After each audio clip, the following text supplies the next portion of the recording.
You know that feeling your freshman year of college? The one where the world feels like it's cracked wide open, brimming with possibilities.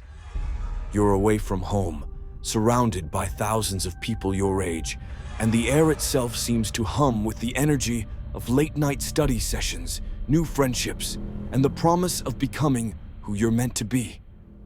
The dorm room, with its scuffed-up furniture and cinder-block walls, becomes your sanctuary, your first real taste of independence.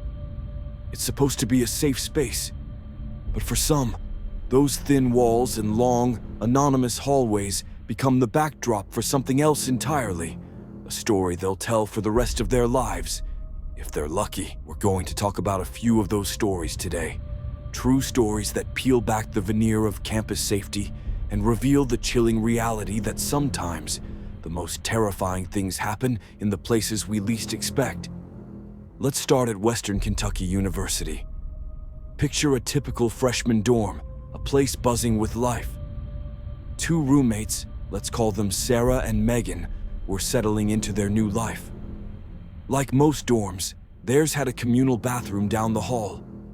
One evening, Sarah was in the shower, the steam fogging up the mirrors, the sound of the water a comforting drone. Suddenly, she felt a strange sensation, a coolness on her back. She thought it was just a draft, but then she felt it again, a distinct, cold touch. When she peeked through the shower curtain, she saw nothing but steam. Shrugging it off as her imagination, she finished her shower. But when she got back to her room, Megan took one look at her and her face went pale.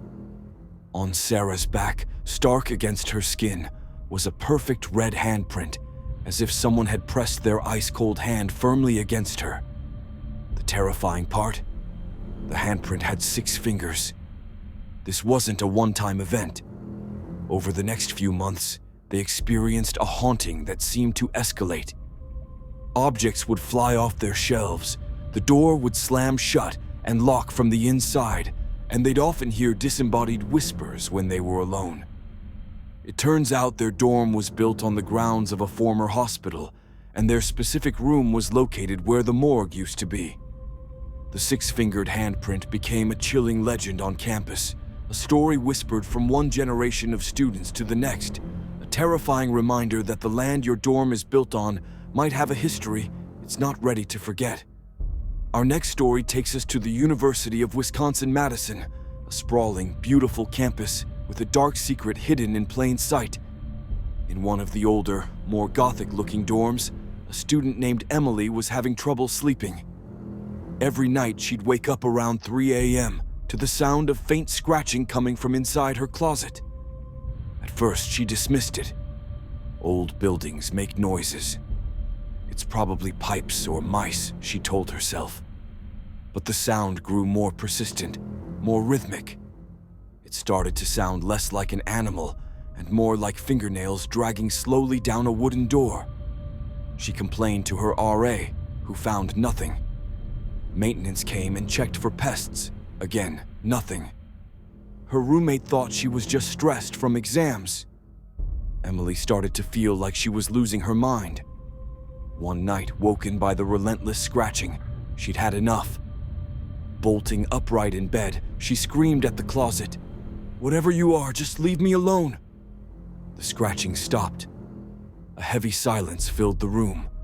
Then a low, guttural voice, a voice that sounded old and dry, whispered from the other side of the closet door, "But I like watching you sleep." Emily and her roommate fled the room and never spent another night there. They later learned about the campus legend of a former student who had taken his own life in that very closet decades earlier. The university had renovated the room, but some things, it seems, can't be painted over.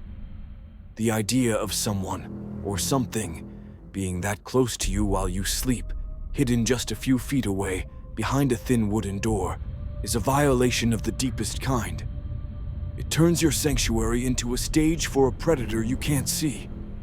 This last story is a little different. It isn't about ghosts, ancient legends, or things that vanish when the light switches on. It's about something much more ordinary and in some ways, far more terrifying because it could happen to anyone. At a small liberal arts college in Ohio, a young woman named Jessica lived in a ground-floor dorm room. Her window faced a small wooded area, a patch of trees that separated the dorms from the rest of campus. By day, it looked peaceful, almost pretty. Sunlight filtering through the branches, squirrels darting across the grass. But at night, the woods became an inky black wall, a perfect hiding place where anything or anyone could stand and watch without being noticed. One evening, while studying late, Jessica felt it. The prickling sensation of eyes on her back. She tried to brush it off, telling herself she was overtired. Still, every so often, she'd glance toward the window. All she saw was her own reflection staring back at her through the glass. But the feeling was so strong, so invasive, that the hair on her arms refused to lie flat. Over the next few weeks, little things started to happen. Harmless at first, but strange enough to leave her unsettled. She began finding small dead animals on her windowsill, first a bird, then a squirrel. They weren't mangled or torn, just left there, almost neatly placed, like offerings. She reported it to campus security, but there wasn't much they could do. Probably a prank, they said.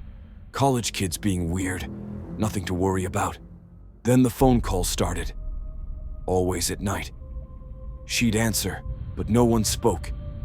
Just the sound of heavy, deliberate breathing. And if she listened closely, beneath that breathing, there was something else. Faint rustling, like leaves being crushed underfoot. Jessica's unease grew into dread. She felt eyes on her when she walked to class, when she studied in the library, and most of all, when she sat alone in her dorm room. The woods outside her window no longer looked like harmless trees. They looked like a wall of shadows, concealing something patient, something waiting. The breaking point came one night while she was on the phone with her mom. As she spoke, her eyes drifted toward the window. For a split second, her heart nearly stopped. There it was, a face, pale and gaunt, with hollow, lifeless eyes, pressed just beyond the circle of lamplight. It was gone almost as quickly as it appeared, slipping back into the blackness of the trees. But in that instant, Jessica knew she hadn't imagined it. She screamed into the phone, dropping it as panic overtook her. Campus security rushed to check the area. They didn't find anyone, but what they did find was worse than silence, a trampled patch of earth just outside her window. The ground was worn down, as if someone had stood in that exact spot over and over, for hours, maybe even nights, watching her. Jessica didn't wait around. The very next day, she requested to move into a different dorm, this time on the top floor, far from the ground-level windows. She got her wish, but the sense of dread never fully left her. Because here's the thing, the ghost in your room, the monster under your bed, that's one kind of horror. But the thought of a human being lurking just beyond your window, silently watching, plotting, that's a nightmare that doesn't vanish when the lights come on.